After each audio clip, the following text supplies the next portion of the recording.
Good morning, girls. Little update this week. This week we're going to be talking about progesterone. Last week we talked about estrogen. Hopefully you watched a little video about that. And I also put a checklist in the group. So this showed if you ticked more than 5 of those things in the checklist, that meant that you are fairly estrogen dominant. So the trouble is, if you're going through the menopause like me, it fluctuates all the time. So one day you could be estrogen dominant, next day you could be progesterone dominant, next day you could be cortisol dominant, next day you could be adrenals dominant. So this is how it goes really. So it's really important just to be aware of all this stuff, and also to know that everything I'm talking about with food and exercise and stress relief is all aimed at all of the hormones. Okay, so I know I'm going specific with the different hormones at the moment, but really everything I'm asking you to eat and do is to do with all of the hormones, so don't worry about that. Just eat what I say and you'll be fine. Now next week we're going to do, I'm thinking we need some more specific motivation. I want to touch on water to start with. So a couple of you, this week I asked you just to focus on one thing rather than 3, because I think we're overloading ourselves with just doing 3. I think we just need to focus on one. And the one thing a lot of people were talking about was water this week, and I have actually been talking to my ladies about water. And really, if you focus on why is it that you don't drink it, so I want you to note below, what is it about it that it's not is saying don't drink it? I asked this question, my ladies, and some of the examples were, I don't like the taste of it. If I drink it, I will have to go to the toilet all the time.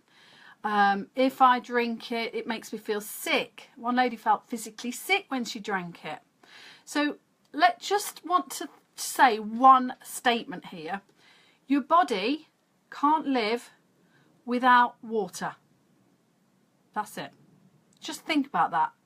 It can live without cakes, biscuits, chocolates, snacks. It can actually live without food for many days, but it can't live without water. And water is like the basic thing, and it's just because we've got out of the habit of drinking it. Maybe, I mean, I know it's me as a child, my parents, we didn't just drink plain water. We had cordial because it was the thing of the 70s. Let's have some cordial. And I carried on drinking cordial for many, many years until I sort of thought to myself, well, why can't I drink water? What's wrong with me? So have a think about why it is that you don't drink it. Now, another thing about the bladder control. So many of my ladies are saying, oh no, I can't drink loads of water because if I go out, I'm looking for the toilet all the time. Now, your bladder is like a muscle. So it fills up with fluid, around 500 millilitres it can hold. And then it depletes when you go to the loo. Obviously, you wee it out and it depletes and it goes out and in like a muscle. Now, as the muscle keeps doing this, it gets stronger and more efficient at doing this, okay? If it just does this, drinks a little bit of water, then lets a little bit out, obviously you can see here that muscle isn't getting its full range movement, and so therefore it's not going to be as efficient holding it and letting it go. And it really isn't, it's not healthy for us. It's just like a basic need, isn't it, from a human being, if you think about it. Now, the good news is you can train your muscle to get stronger and work like this, but it will take a little bit of time, so you need to get used to that. So about 450 to 500 mil is what you should be holding. And also try not to tell yourself, oh, I've got a weak bladder. If the doctor's told you you've got a weak bladder, that's a different thing.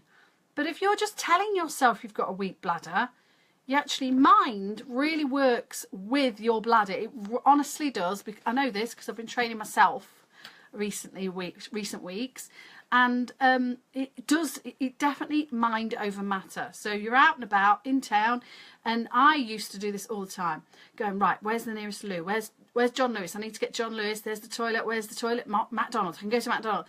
And the more you're saying that to yourself, the more you're getting uptight, and you then want the loo more. So recent weeks I've been going out and about and going, don't want to go, no, I don't want to go to the loo.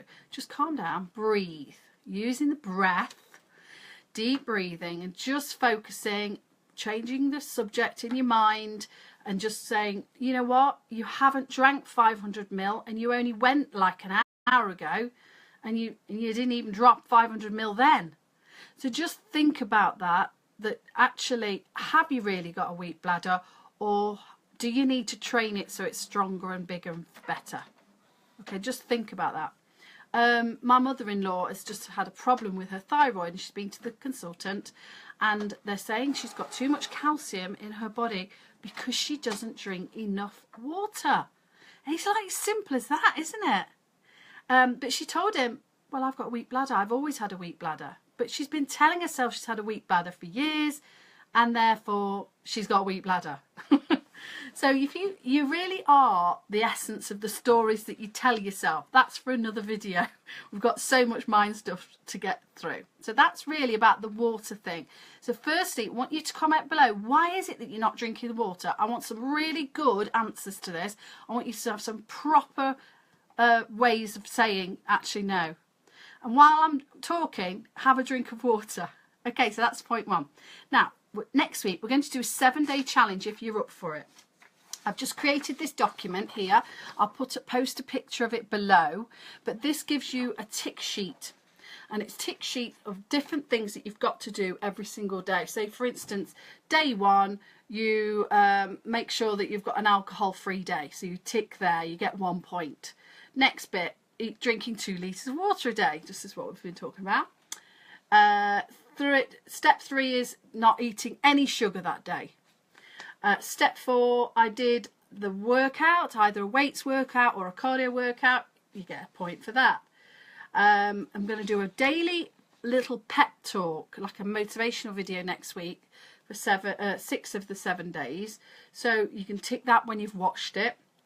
You're going to have no carbohydrates after 3, and if you have any carbohydrates, I want you to have the ones that are like fruit and vegetables more than bread and potatoes, pasta and rice.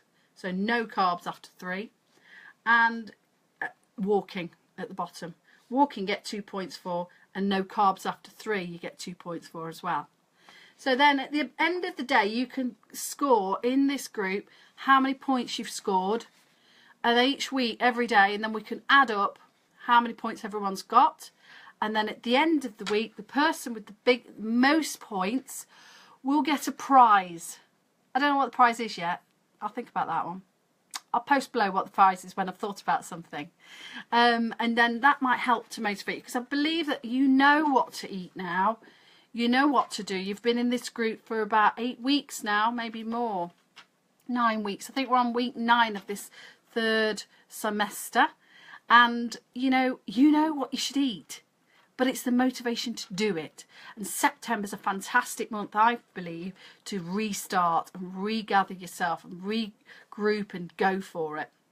So if you have any questions about what I've just spoken about, comment below. Please comment with why you're not drinking the water, because it literally is the most basic thing, and it's so good for our health, and it will stop you wanting to eat things if that's what your goal is.